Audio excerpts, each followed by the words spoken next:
महाराष्ट्र में एक बार फिर से भाजपा की सरकार महाविकास आघाड़ी गठबंधन को लगा सबसे बड़ा झटका। भाजपा एक बार फिर से सबसे बड़ी पार्टी।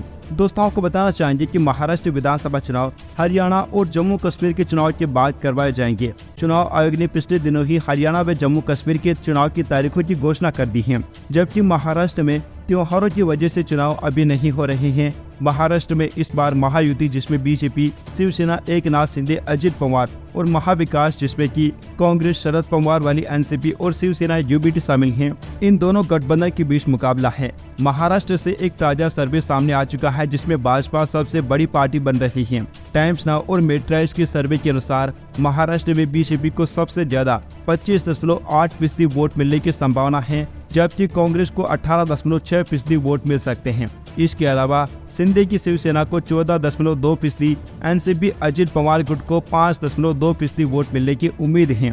वहीं उद्धव ठाकरे की शिवसेना को 17.6%, शरद पवार वाली एनसीपी को 6.2% वोट मिलने की उम्मीद है। इसके अलावा 12.4% वोट अन्य के खाते में जा सकते हैं। सर्वे में बीजेपी सबसे बड़ी पार्टी बन रही है। कुल 288 सीटों वाली महाराष्ट्र विधानसभा में बीजेपी को सबसे ज्यादा 95 से लेकर 105 सीटें मिल सकती हैं। शिवसेना शिंदे को 19 से लेकर 24 सीटें, एनसीपी अजित पवार को 7 से लेकर 12 सीटें। इसके अलावा एनडीए में कांग्रेस को सबसे ज्यादा 42 से 47 सीटें, शिवसेना यूबीटी को 26 से लेकर 31 सीटें, शरद पवार की एनसीपी को 23 से लेकर 28 सीटें मिलने की उम्मीद जताई गई है। वहीं अन्य को 11 से लेकर 16 सीटों पर जीत मिल सकती है। महाराष्ट्र में बहुमत का आंकड़ा 145 का है। महायुति को सर्वे में सर्वाधिक सीटों को जोड़ दिया जाए तो भी 141 सीटें मिल सकती हैं, यानी कि बहुमत से दूर रह सकती हैं। वहीं एमबीए को सर्वे में 122 सीटें मिलने की उम्मीद है। महाराष्ट्र में पिछले विधानसभा चुनाव के दौरान शिवसेना और बीजेपी साथ में थे। उस समय शिवसेना और एनसीपी इन दोनों पार्टियों में कोई टूट नहीं हुई थी। तब बीजेपी को 105 सीटें मिली थी, जबकि शिवसेना को 56 सीटें।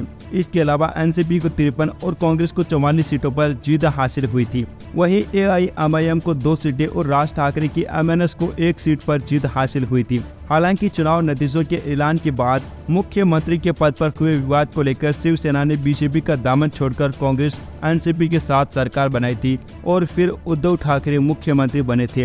हालांकि लगभग 2.5 साल बाद शिवसेना में टूट हो गई और बीजेपी की मदद से एकनाथ शिंदे राज्य के मुख्यमंत्री बन गए थे। Subscribe now and press the bell icon. Never miss an update.